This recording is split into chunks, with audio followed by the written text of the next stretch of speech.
George Clooney praises Maria Ressa, wife Amal. Los Angeles. Do you guys know who Maria Ressa is? George Clooney began when he answered my question about the recent launch of Trial Watch at the Columbia University Law School, in which Maria Ressa, CEO and executive editor of Rappler, was one of the speakers in the program's panel, Journalism Should Not Be a Crime. Ressa is facing a string of cases in the Philippines as the Duterte administration slams Rappler for its critical coverage.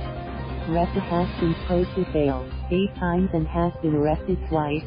Rappler wrote in its story on the launch of Trial Launch, which aims to safeguard the rights of journalists, dissidents, minorities, women and individuals.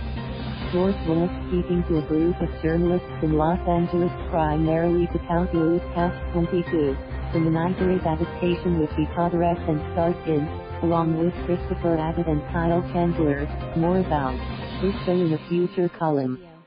We did a conference at Columbia University with Maria Ressa, Jason Rezaian, Washington Post journalist, who was jailed in Iran, and Mohammed Fahmy, who is the journalist from Al Jazeera, imprisoned in Egypt.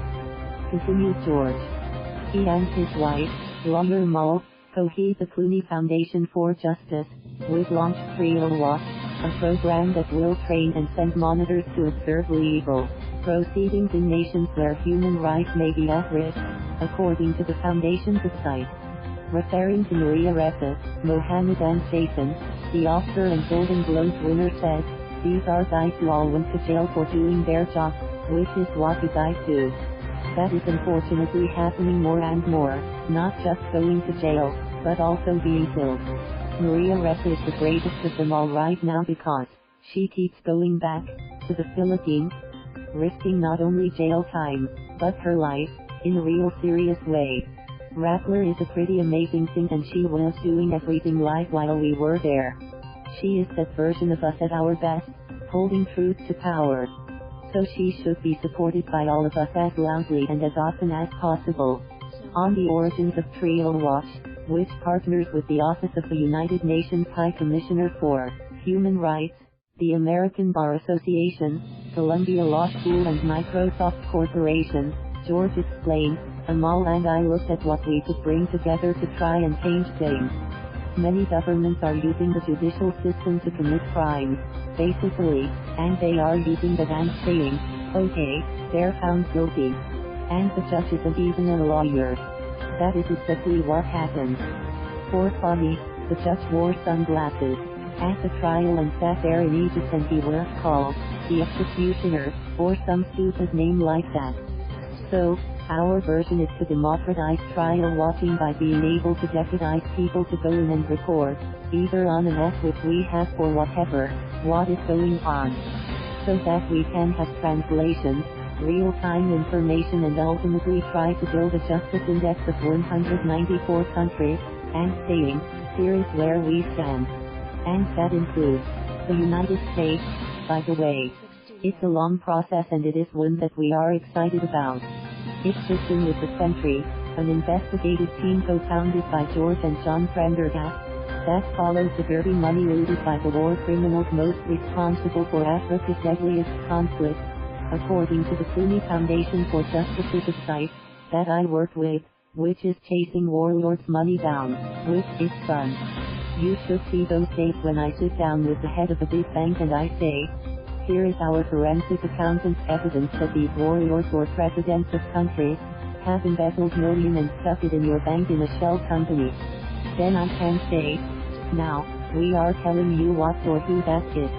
And either you are going to do something about it or I am going to hold a press conference and say that you are helping finance warlords. Left square bracket for instance, right square bracket the boycott of hotels by wealthy people doesn't harm the Sultan of Brunei. But what harms him is when all the banks, all the financial institutions come out and say, that's it, we are out of the Brunei business.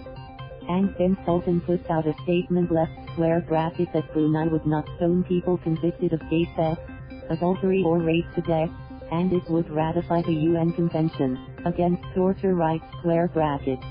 George, the son of Nicholas Joseph Clooney, a journalist, anchorman and TV host, and Nina Clooney, a beauty queen and a former city councilwoman, remarked about his activism. I get involved in the things that matter to me.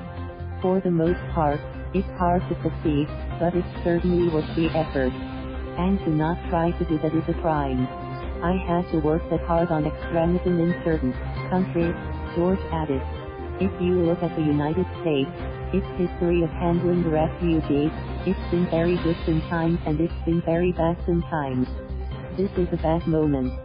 John Bolton, National Security Advisor, and Mike Pompeo, Secretary of State, who basically said that not only are they going to deal with the International Criminal Court, they will pull the visas of anybody involved in investigating war, crimes and abuses by United States forces in Afghanistan and other countries.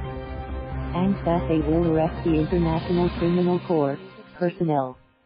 On Honky and Amal, who have twins, Bella and Alexander, born in 2017, weigh the dangers of espousing causes and fighting oppressive regimes, George answered, we talk about what are cases that would be detrimental in a way, that are more dangerous. I said that I am going to stop going to war zones where it is dangerous and where I have been put in some pretty hairy spots. And Amal is going to stop going to certain places. She has been in some pretty rough places. She was in a bunker trying Hezbollah for killing Hariri. She is also taking on this role in England of working with the English government about press freedom. But she is tough as nails, and she is going to keep doing what she believes is the right thing to do. Our family motto is, "It's good fight." It's good, it's exciting. On what safety precautions they take, George pointed out, my wife is taking Islamic State to court. This is the first trial against IS. We have to pay attention to things, obviously. But we also have to live our lives in as normal a way as possible. I do try to not surround myself with the kind of protection that makes me isolated in a way. We have to change hotels sometimes and things like that. But that is only just out of precaution. The actor, who is distantly related to America's revered 16th president, Abraham Lincoln, ruled out a career in politics. I am not going to get into politics, he stressed. I said that every time everyone has asked me, I am willing to stand very firmly on the things I believe in, then let the chips fall where they may in terms of what I am doing in my life. That means that sometimes, which has happened before when I was against the war in the Gulf, that people were protesting left square bracket against me when I was in right square bracket the theater. You can't demand freedom of speech and then say, but don't say bad things about me. If I were in government in any way at all, I would have to make compromises that I am not prepared to make. Thank you for watching. Please subscribe.